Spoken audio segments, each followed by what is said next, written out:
Good morning student.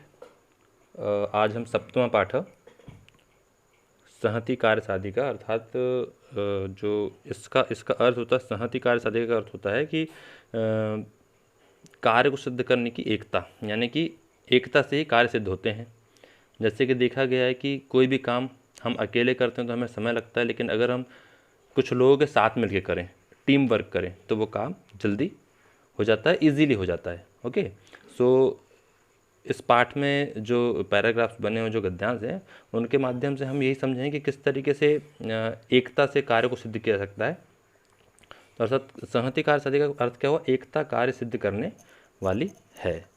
ठीक है, तो सबसे पहले अपन इस पाठ को पढ़ लेते हैं, शब्दार्थ देख लेते हैं, उसके बाद इसका हिंदी में ट्रांसलेशन देखेंगे। ओके,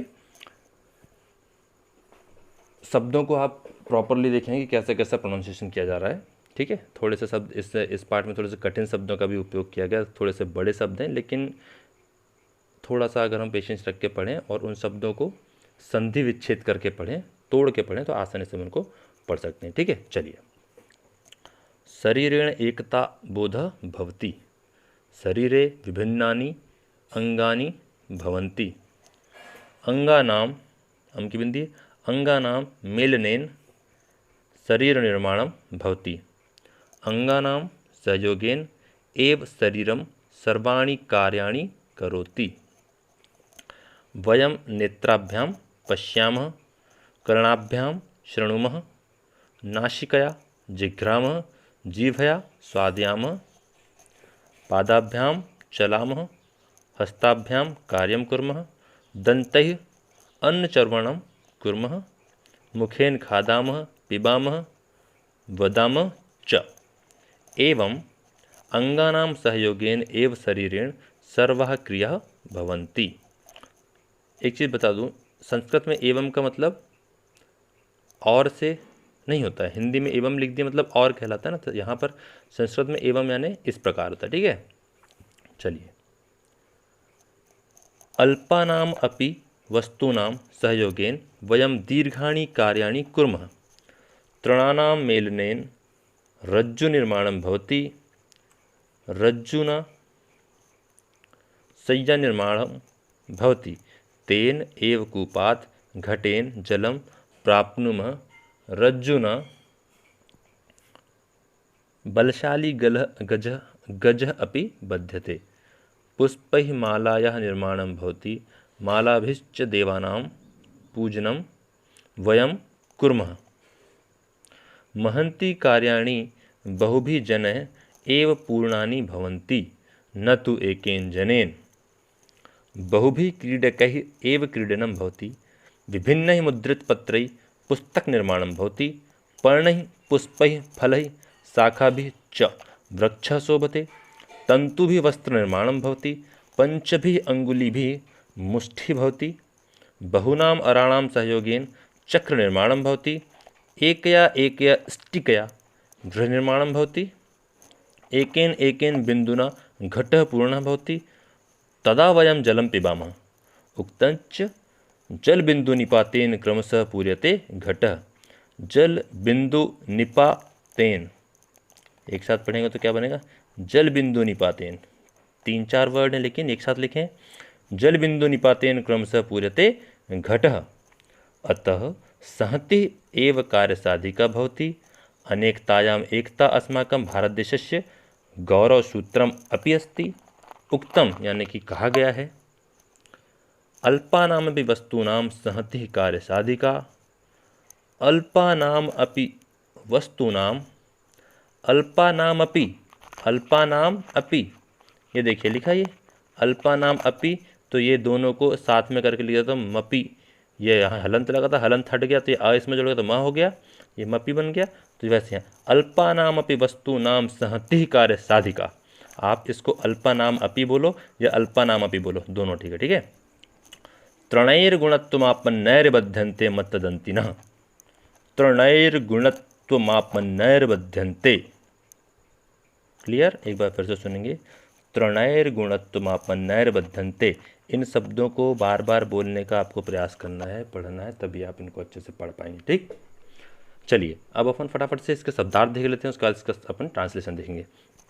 तो शब्दार्थ है कर्णाभ्याम यानी कानों से, क्रीडक यानी खिलाड़ियों से, रज्जुन यानी रस्सी के द्वारा, स्टिक यानी ईंट से, गजह यानी हाथी, आराणाम आराणाम यानी तीलियों से, तीलियों का, सहति यानी एकता, कार्यसाधिका यानी कार्य को सिद्ध करने वाली, घट यानी घड़ा, जीभ यानी जीभ से, मुद्रित पत्र यानी लिखित पन्नों द्वारा, मुष्टि यानी मुट्ठी, लाइक दिस। ओके, और इसके अलावा भी यहाँ पर आपको काफ़ी सारे कुछ टफ वर्ड्स मिलेंगे जिनके के आंसर्स आपको पता नहीं होंगे और आपके मन में होगा कि इसका मतलब क्या होता है, इसका मतलब क्या होता है। तो अभी जब मैं आपको इसका ट्रांसलेशन बताने जा रहा हूँ, उसमें आप एक पेंसिल या पेंसिल लेकर के अपनी बुक में इनका इस वीडियो को पोस्ट कर करके उनके जो भी टफ वर्ड्स हैं उनके मीनिंग्स आप वहाँ पर लिख सकते हैं। क्लियर है? चलिए, तो हम इसका ट्रांसलेशन में चलते हैं। मैं यहाँ पर पैराग्राफ्स बना जाता हूँ। गद्यांश, ठीक है, ये नंबर फर्स्ट का गद्यांश हमारे यहाँ से यहाँ तक का, ये सेकंड गद्यांश हमारे यहाँ से यहाँ तक का, ये थर्ड गद्यांश हमारे यहाँ से यहाँ तक का, ये फोर्थ गद्यांश हमारे यहाँ से यहाँ तक का, और ये फिफ्थ वन है हमारे यहाँ से यहाँ तक। ओके, 5 गद्यांश हैं। आपको इनको संस्कृत में भी सेम इट इज़ लिखना है और इसको जो हिंदी में अर्थ आपको बता रहा हूँ, आपको इसको भी अपनी कॉपी में लिखना है।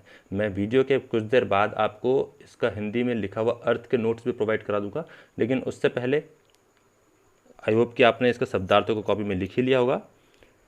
आपको इसका हिंदी में अर्थ भी लिखना है और संस्कृत में पूरा लिखना है, ठीक है। चलिए, तो गद्यांश नंबर 1, शरीरेण एकता बोधा भवति, शरीरे विभिन्नानि अंगानि भवन्ति, अंगानां मेलनेन शरीर निर्माणं भवति, अंगानां सहयोगेन एव शरीरम सर्वाणि कार्याणि करोति। शरीरेण एकता बोधा भवति, शरीरेण अर्थात शरीर से, एकता बोधा यानी एकता का बोध, भवति यानी होता है। जो हमारा शरीर है, हमारे शरीर से एकता का बोध होता है। हम एकता के लिए सबसे बेस्ट एग्जाम्पल किसे मान रहे हैं? अपने आप के शरीर के, अपने स्वयं के शरीर को। क्यों और कैसे, वो आगे हमको पता चलेगा। तो शरीर से ही एकता का बोध होता है, शरीर से एकता का बोध होता है। शरीरे विभिन्नानि अंगानि भवन्ति, शरीर अर्थात शरीर में, विभिन्नानि यानी विभिन्न, अंगानि यानी अंग, भवन्ति यानी होते हैं सबके शरीर में विभिन्न अंग होते हैं, हाथ पैर मुंह सब कुछ होते हैं ना, वैसे ही, ठीक है। अंगानां मेलनेन, अंगों के मेल से या मिलने से शरीर निर्माणम भवति, अंगों के मेल से अंगों को मिलाकर शरीर का निर्माण होता है। क्लियर? अंगानां सहयोगेन एव शरीरम सर्वाणि कार्याणि करोति, अंगानां सहयोगेन अर्थात अंगों के सहयोग से, एव का मतलब होता है ही। अब आप यहाँ पर लिख सकते हैं अंगानां सहयोगेन, अंगों के सहयोग से ही शरीर के, शरीरम यानी शरीर के, शरीर, सर्वाणि कार्याणि करोति यानी शरीर के सारे कार्य होते हैं। चूँकि करोति है तो हम बोलेंगे कि अंगों के सहयोग से ही शरीर सारे कार्य करता है, ठीक। अब चलेंगे गद्यांश नंबर 2।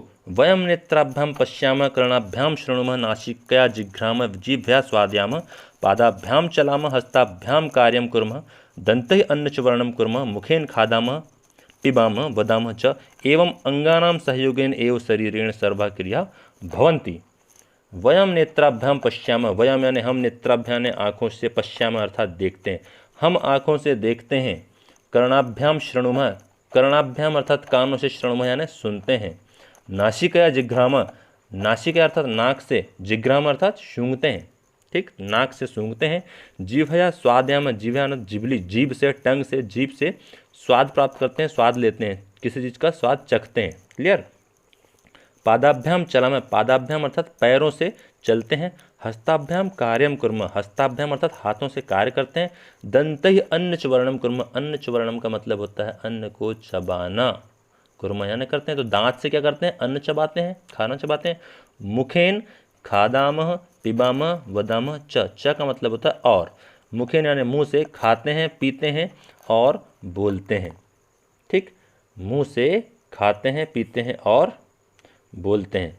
एवं अंगानाम सहयोगेन एव शरीरेण सर्वा क्रिया भवन्ति, एवं अर्थात इस प्रकार, अंगानाम सहयोगेन यानी अंगों के सहयोग से, एव यानी ही, शरीर की सारी क्रियाएं होती हैं। शरीरेण शरीर की, सर्वा सभी, क्रिया भवन्ति यानी सारी क्रियाएं होती हैं, ठीक।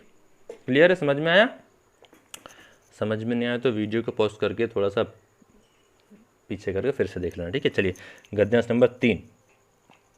अल्पानाम अपि वस्तूनां सहयोगेन वयं दीर्घाणि कार्याणि कुर्मः। तृणानां मेलनेन रज्जुनिर्माणं भवति। रज्जुना शय्यानिर्माणं भवति। तेन एव कूपात् घटेन जलं प्राप्नुमः। रज्जुना बलशाली गज अपि बध्यते। पुष्पैः मालायाः निर्माणं भवति। मालाभिश्च देवानां पूजनं वयं कुर्मः। महन्ति कार्याणि बहुभिः जनैः एव पूर्णानि भवन्ति, न तु एकेन जलेन। अल्पानाम अपि वस्तूनां सहयोगेन वयम दीर्घाणि कार्याणि कुर्मः। अल्पानाम अपि वस्तूनां यानी कि जो छोटी छोटी वस्तुएं होती हैं, अल्प मतलब छोटी वस्तुएं, अल्पानाम वस्तुएं छोटी छोटी वस्तुओं के सहयोग अर्थात सहयोग से वयम यानी हम दीर्घाणि कार्याणि कुर्मः। दीर्घाणि अर्थात बड़े बड़े कार्याणि यानी कामों को कर सकते हैं, कुर्मः यानी कर सकते हैं। इसका सेंटेंस होगा, इसका अर्थ होगा कि छोटी छोटी वस्तुओं के सहयोग से हम बड़े बड़े कार्य भी कर लेते हैं। तृणानाम मेलनेन रज्जु निर्माणम भवति। तृणानाम, तृण यानी तिनका, तिनकों के मिलने से रज्जु निर्माणम भवति। रज्जु निर्माणम अर्थात रस्सी का निर्माण होता है। ठीक, तिनकों से मिलकर क्या बनती है? रस्सी बनती है, अर्थात तिनकों के मेल से रस्सी का निर्माण होता है। रज्जुना शय्या निर्माणम भवति। शय्या निर्माणम अर्थात हम जहाँ सोते हैं, किस में सोते हैं? हम पलंग में, खाट में।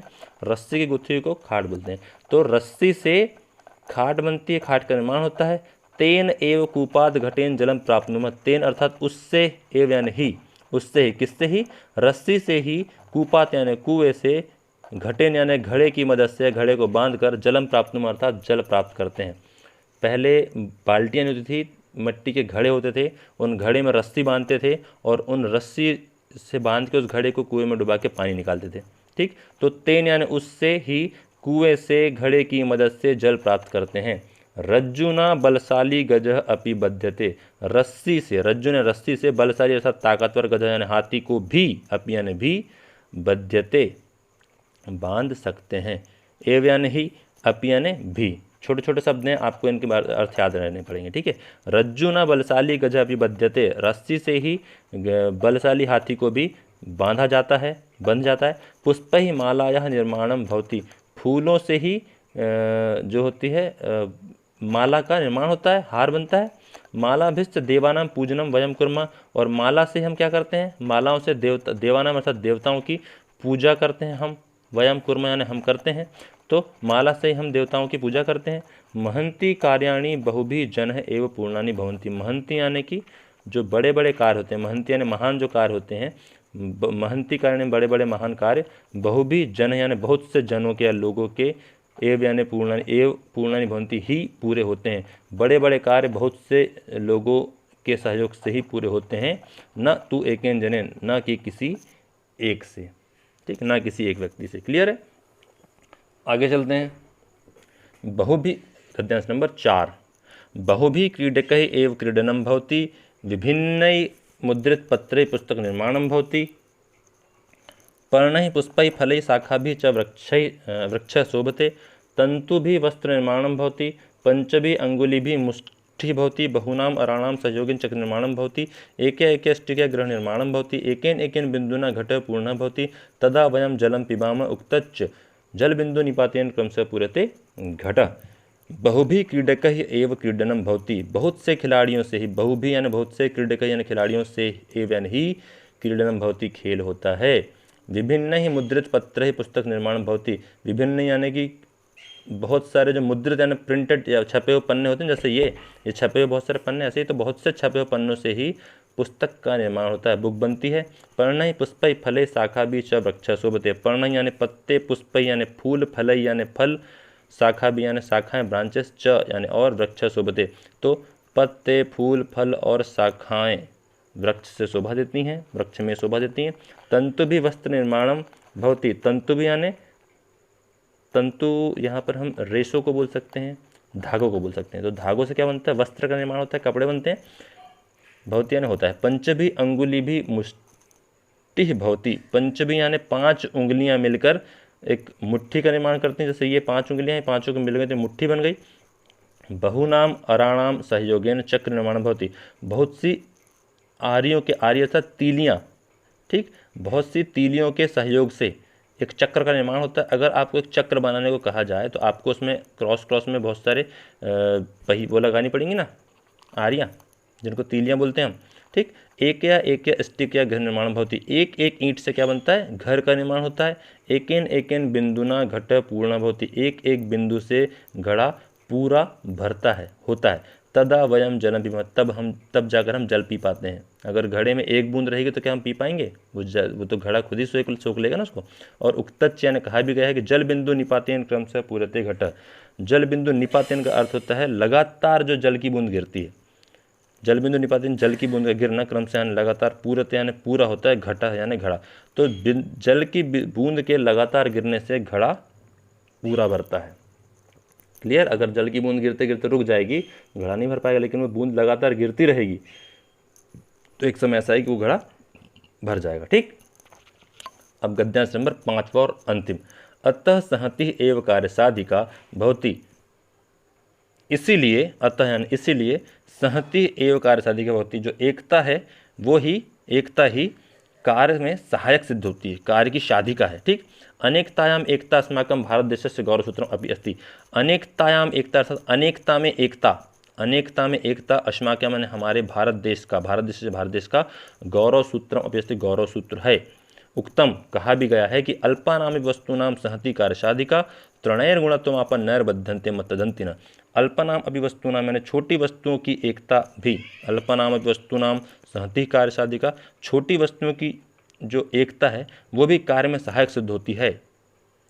जैसे त्रणैर गुणत्वमापन नैर्बध्यन्ते मत्तदन्ति न, जैसे कि तिनकों से बनी रस्सी, ठीक, जो तिनकों से रस्सी बनाई जाती है उससे भी मदमस्त हाथी को, मत्तदंती अर्थात मदमस्त हाथी को बांध लिया जाता है। क्लियर। ये हो गया इस पूरे पार्ट का हिंदी में ट्रांसलेशन। थोड़ी देर बाद मैं आपको इसका हिंदी में जो ट्रांसलेट किए हुए नोट्स हैं वो प्रोवाइड कर दूंगा आपको। मैंने अपनी नोट्स में संस्कृत में पूरा नहीं लिखा है, मैंने एक शब्द लिखा है डैश डैश करके, उस गद्यांश का लास्ट शब्द लिखा है। आपको पूरा लिखना है बेटा। क्लियर। तभी आपका संस्कृत में लिखने की प्रैक्टिस होगी और आप एग्ज़ाम में लिख पाएंगे। क्लियर है। तो ये मैंने पैराग्राफ बना दिए हैं, थोड़ी देर में आपको इसके नोट्स मिल जाएंगे। तब तक कि आप वीडियो को और अच्छे से देखिए और अच्छे से समझिए। Thank you.